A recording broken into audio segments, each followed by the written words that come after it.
الرحمن الرحيم وصلى الله على سيدنا محمد وعلى آله وصحبه وسلم. السلام عليكم ورحمة الله وبركاته.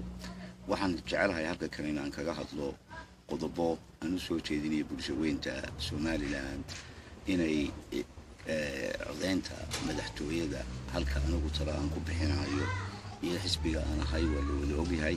waxaan soo jeedinayaa markaa bad sabab ay ku qancaan dadka aan xisbiga ahayn baan la hadli maayo reer kulmiye. waxaan la hadlayaa cid aan kulmiye ahayn ayaan la hadlayaa oo ku celceliyay. waxaan leeyahay walaalayaal waxaa nagu codeysaan oo nagu taageertaan waxyaabaha soo socda. waxaa ogtihiin waxqabadkii xisbiga kulmiye uu qabtay muddadii 7 sano iyo bilaha ah. waxaad ka dherigsan tahay halkii dalka laga soo qaaday. waxaad ka dherigsan tahay suuqyadeenu siday ahaayeen. magaalo kasta dib ay soo eegto 2010 xaalkoodu siduu ahaa, jidadkoodu siday ahaayeen, dhismayaashu siday ahaayeen, ganacsigu siduu ahaa, ganacsigu halku gaadhay, tijaaradu halkii gaadhay, guryaha la dhisay. waxaasoo dhan waxay keenayaan kalsoonida dadku uu ku qabo xukuumadda kulmiye inay keentay in maalgashi xooga ay dadweynuhu sameeyaan oo dadkii dibadda joogay ay soo maalgashadaan oo kuwii gudaha joogay ay maalgashadaan oo magaalooyinka camirmaan. waxaad ka warqabtaa sida xoogga ah ee magaalooyinka meyradu uga shaqeeyeen ee dhismayaasha jidadka leh, ee iskuullada leh, ee MCH-yada leh, ee ceelasha miyiga looga qoday. waxaasoo dhan walaalayaal waxa yihiin wax aad dib u xusuusato oo aad nagu codosad kalsooni nagu siiso. manihiin dad malaa'iga manihiin, waxaan nahay bini aadan. gafar baanu gallay qaladaad baa dhacay. qaladaadkaa dhacay waanu ogsoonahay. sababtaanu ku ogsoonina waa laba. waxaa inoo sharaxan guddoomiye dibadda ka joogay xukuumadda oo la socday duruufaha dalka, oo la socday dhacdooyinka dowladda ka dhacaya, iyo madaxweyne ku-xigeen gudaha ku jiray oo isaguna wadaanta ilaa ceelkii gudaheed ku joogay oo ka warkeeda haya sababaha ay u dhaceen waxyaabahaasi dib u dhaca.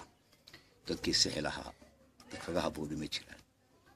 mid kale aan idiin sheegaya walaalayaal waxa weeye had iyo jeer dad baa waxay ku beer laxawsadaan dadka 2 nin oo reer galbeeda. arrintu galbeed iyo bari ma taagna Somaliland waa wada jira, laakiin dhaqankii beeraha inuu weli nahay haysana waxba kuma kala duwana. haddaad keento maxaan ku idhahdaa weli sidii un bay taagan tahay. waa madaxweyne beelaha dhaxaa iyo madaxweyne ku-xigeen beelaha darafyada. waa siday markii horeba ahayd, marna ma dhicin. axmed siiraayina beelaha dhuxun buu matalayay, muuse bixina beelaha dhuxun matalayaa. maxaan ku idhahdaa marna bariya galbeed haddaad u kala saarto dee waxay noqon lahaayeen nin reer gabiilay iyo nin reer cerigaaba oo isla beelaha dhexay inay madaxweyne ku-xigeen isu noqdaan. markaana haddana dadka aanu ku nidhaahno waxa weeye bariya galbeed. taasi waxa weeye waa hadal aad iska fahmi karto ilaa intaynu nidaamkan ka baxayno dhaqanka ah inuu dadka dhaqankiina ku wadno, dimuqraadiyadiina ku wadno oo halkeedii bay joogtaa sidii un bay tahay. madaxweyne beelaha dhaxaa iyo madaxweyne ku-xigeen beelaha maxaan ku idhahdaa darafyada.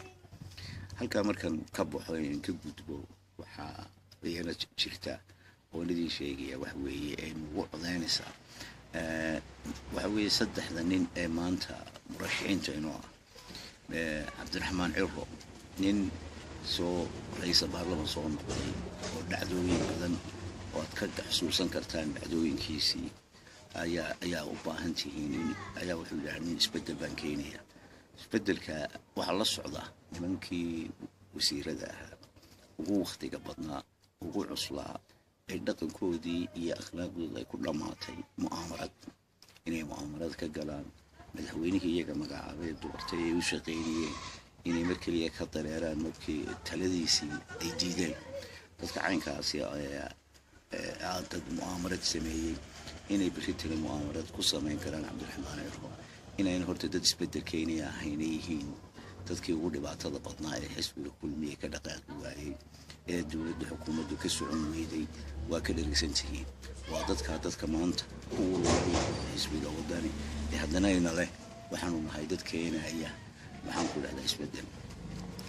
walaalayaal waxaan idiin sheegayaa fursad baad maanta haysataan oo ku taageertaan xisbi muhiimiladii iyo isbeddelkii idinkeena isla markaana sii wada guulihii xisbiga kulmiye labuu isku darsanayaa waxa weeye madaxweynaha cusub oo keenaya waxyaabo badan oo cusayba nin dhiiran oo go-aan qaadasho leh nin soo halgamay oo dhiiggiisa u huray iyo nin dimuqraadiyadda la soo bilaabay iyo nabadeyntii laba nin oo dalka ku suntan dalkan weeye saasi ayaad nagu codaynaysaa oo idinka dalbanayaa waxaana inuu rajaynayaa guul iyo barwaaqo waxaan rabnaa cod ballaaran oo lagu murmin inaanu guul ku gaadhno inagoo gacanta is haysana ciddaan kulmiye ahayn waxaan ugu baaqiyaa inay kulmiye maanta u codeeyaan inayna qoomamayn codeyntooda oo ayna khasaarin inay guusha soo raacaan wasalaamu calaykum waraxmatullaahi wabarakaatu